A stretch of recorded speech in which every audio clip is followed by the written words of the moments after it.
Welcome to Little Friday, featuring Louisa May Alcott's book, Little Women. Read by Amber Jacoba. Sponsored by Gals Guide.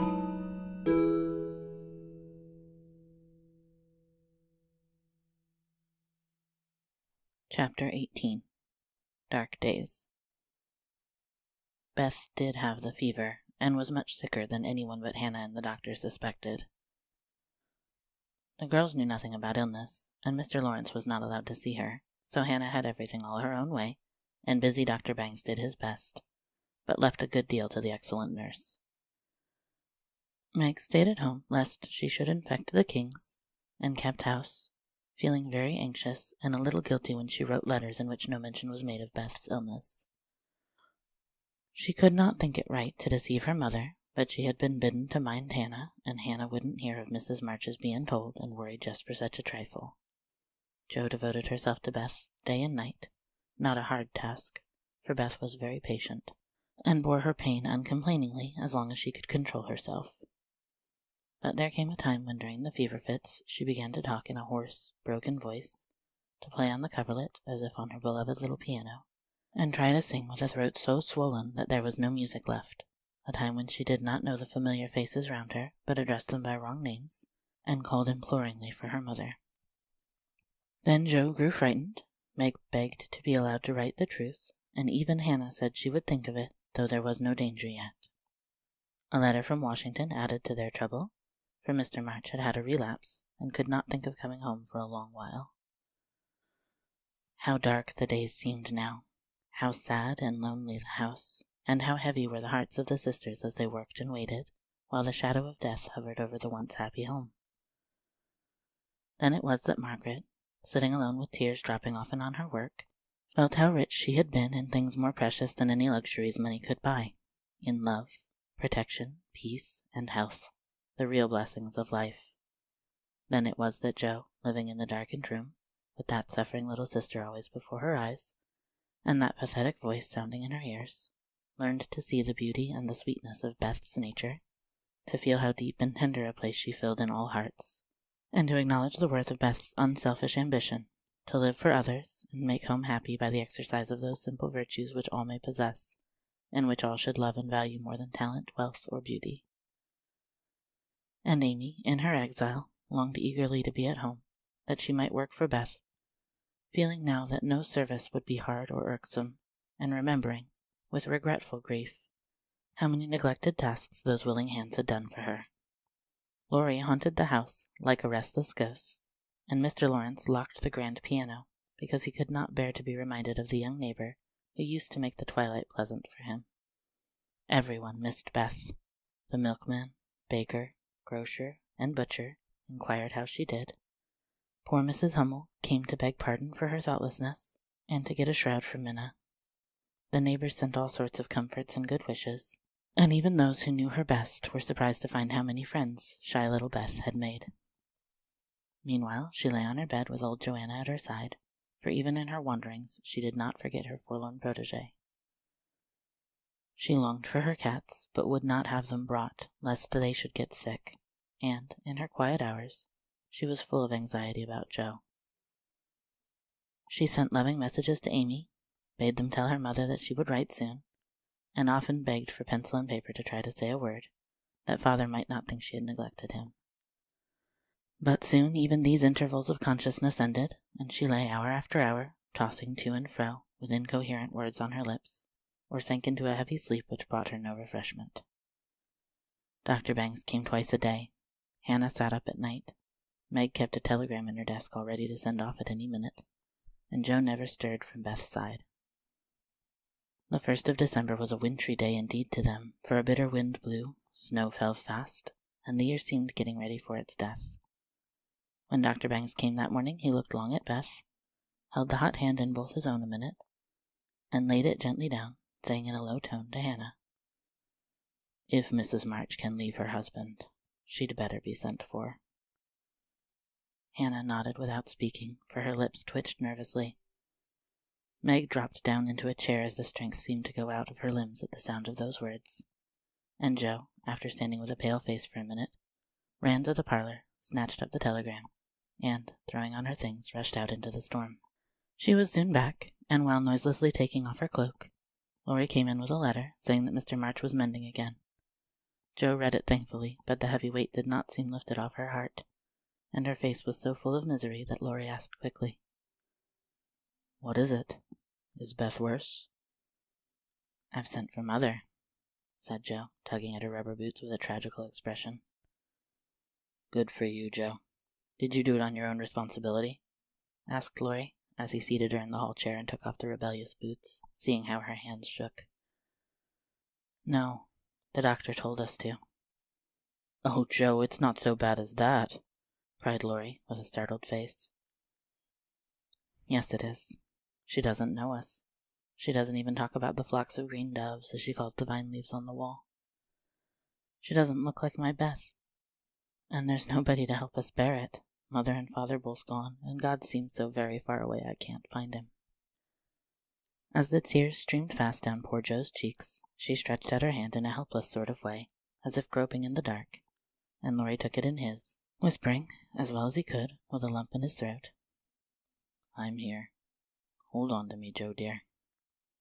She could not speak, but she did hold on, and the warm grasp of the friendly human hand comforted her sore heart, and seemed to lead her nearer to the divine arm which alone could uphold her in her trouble. Laurie longed to say something tender and comfortable, but no fitting words came to him, so he stood silent, gently stroking her bent head as her mother used to do. It was the best thing he could have done, far more soothing than the most eloquent words, for Jo felt the unspoken sympathy, and, in the silence, learned the sweet solace which affection administers to sorrow. Soon she dried the tears which had relieved her, and looked up with a grateful face. "Thank you, Teddy. I'm better now. I don't feel so forlorn, and will try to bear it if it comes." "Keep hoping for the best. That will help you, Jo. Soon your mother will be here, and then everything will be right." "I'm so glad Father is better. Now she won't feel so bad about leaving him. Oh, me. It does seem as if all the troubles came in a heap, and I got the heaviest part on my shoulders," sighed Jo, spreading her wet handkerchief over her knees to dry. "Doesn't Meg pull fair?" asked Laurie, looking indignant. "Oh, yes, she tries to, but she can't love Bethy as I do, and she won't miss her as I shall. Beth is my conscience, and I can't give her up. I can't. Down went Jo's face into the wet handkerchief, and she cried despairingly, for she had kept up bravely till now, and never shed a tear. Laurie drew his hand across his eyes, but could not speak till he had subdued the choky feeling in his throat and steadied his lips. It might be unmanly, but he couldn't help it, and I am glad of it. Presently, as Jo's sobs quieted, he said hopefully, "I don't think she will die. She's so good, and we all love her so much. I don't believe God will take her away yet." "The good and dear people always do die," groaned Jo. But she stopped crying, for her friend's words cheered her up, in spite of her own doubts and fears. "Poor girl. You're worn out. It isn't like you to be forlorn. Stop a bit. It'll hearten you up in a jiffy." Laurie went off 2 stairs at a time, and Jo laid her wearied head down on Beth's little brown hood, which no one had thought of moving from the table where she left it. It must have possessed some magic, for the submissive spirit of its gentle owner seemed to enter into Jo, and when Laurie came running down with a glass of wine, she took it with a smile, and said bravely, "I drink. Health to my Beth. You are a good doctor, Teddy, and such a comfortable friend. How can I ever pay you?" she added, as the wine refreshed her body, as the kind words had done her troubled mind. "I'll send in my bill by and by, and tonight I'll give you something that will warm the cockles of your heart better than quarts of wine," said Laurie, beaming at her with a face of suppressed satisfaction at something. "What is it?" cried Jo, forgetting her woes for a minute in her wonder. "I telegraphed to your mother yesterday, and Brooke answered she'd come at once, and she'll be here tonight, and everything will be all right. Aren't you glad I did it?" Laurie spoke very fast and turned red and excited all in a minute, for he had kept his plot a secret, for fear of disappointing the girls or harming Beth. Jo grew quite white, flew out of her chair, and the moment he stopped speaking she electrified him by throwing her arms around his neck, and crying out with a joyful cry, "Oh, Laurie! Oh, Mother!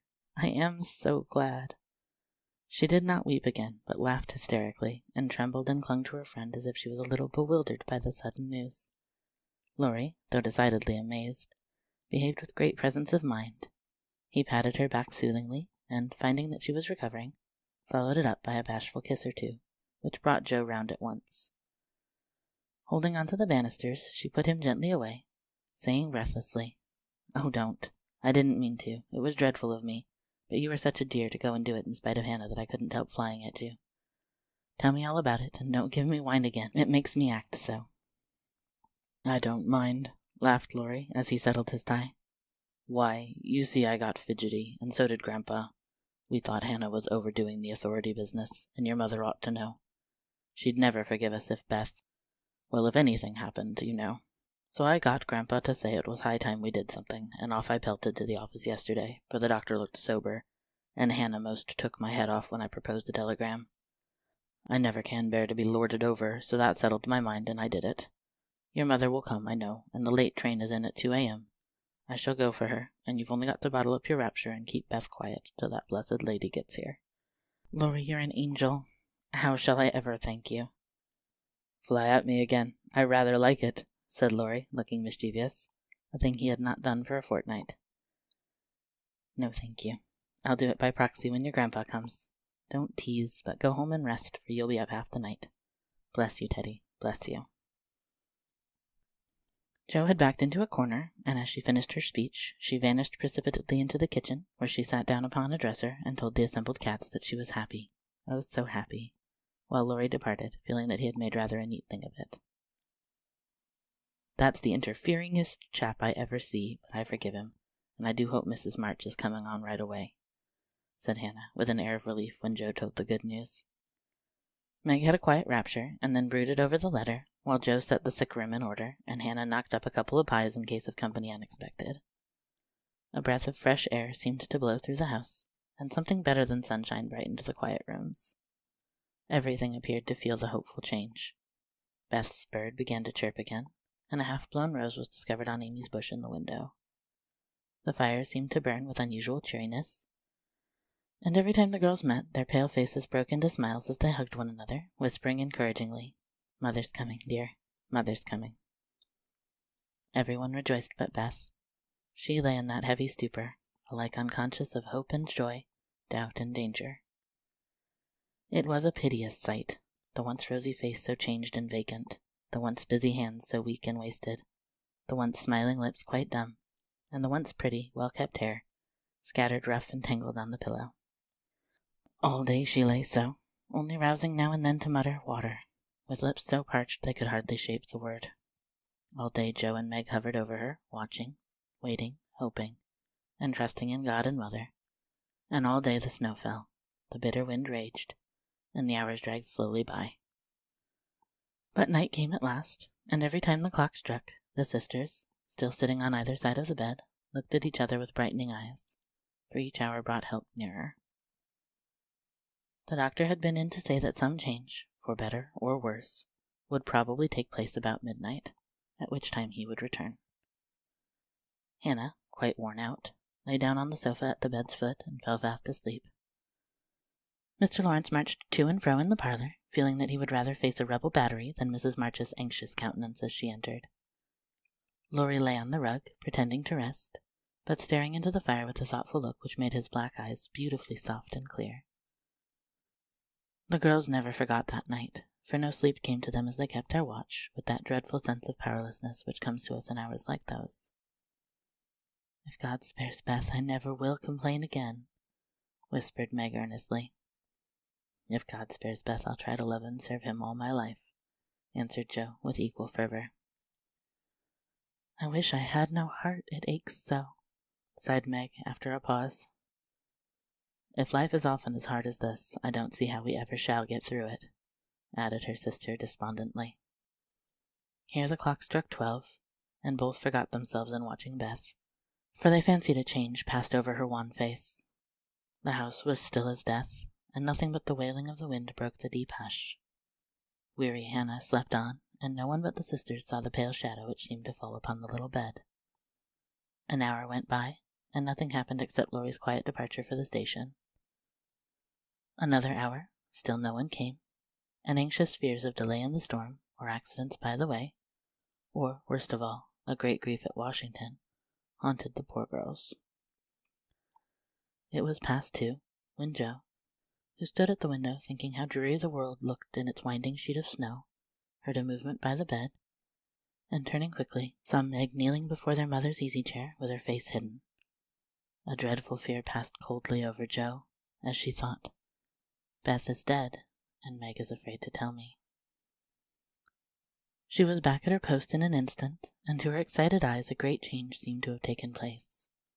The fever flush and the look of pain were gone, and the beloved little face looked so pale and peaceful in its utter repose, that Jo felt no desire to weep or to lament. Leaning low over this dearest of her sisters, she kissed the damp forehead with her heart on her lips, and softly whispered, "Goodbye, my Beth, goodbye." As if waked by the stir, Hannah started out of her sleep, hurried to the bed, looked at Beth, felt her hands, listened at her lips, and then, throwing her apron over her head, sat down to rock to and fro, exclaiming under her breath, "The fever's turned. She's sleepin' natural. Her skin's damp and she breathes easy. Praise be given, oh my goodness me." Before the girls could believe the happy truth, the doctor came to confirm it. He was a homely man, but they thought his face quite heavenly when he smiled and said, with a fatherly look at them, "Yes, my dears, I think the little girl will pull through this time. Keep the house quiet. Let her sleep, and when she wakes, give her." What they were to give, neither heard, for both crept into the dark hall, and sitting on the stairs held each other close, rejoicing with hearts too full for words. When they went back to be kissed and cuddled by faithful Hannah, they found Beth lying, as she used to do, with her cheek pillowed on her hand, the dreadful pallor gone, and breathing quietly, as if just fallen asleep. "If Mother would only come now," said Jo, as the winter night began to wane. "See," said Meg, coming up with a white, half-opened rose. "I thought this would hardly be ready to lay in Beth's hand tomorrow if she went away from us. But it has blossomed in the night, and now I mean to put it in my vase here, so that when the darling wakes, the first thing she sees will be the little rose and Mother's face." Never had the sun risen so beautifully, and never had the world seemed so lovely, as it did to the heavy eyes of Meg and Jo, as they looked out in the early morning, when their long, sad vigil was done. "It looks like a fairy world," said Meg, smiling to herself as she stood behind the curtain, watching the dazzling sight. "Hark!" cried Jo, starting to her feet. Yes, there was a sound of bells at the door below, a cry from Hannah, and then Laurie's voice saying in a joyful whisper, "Girls, she's come. She's come."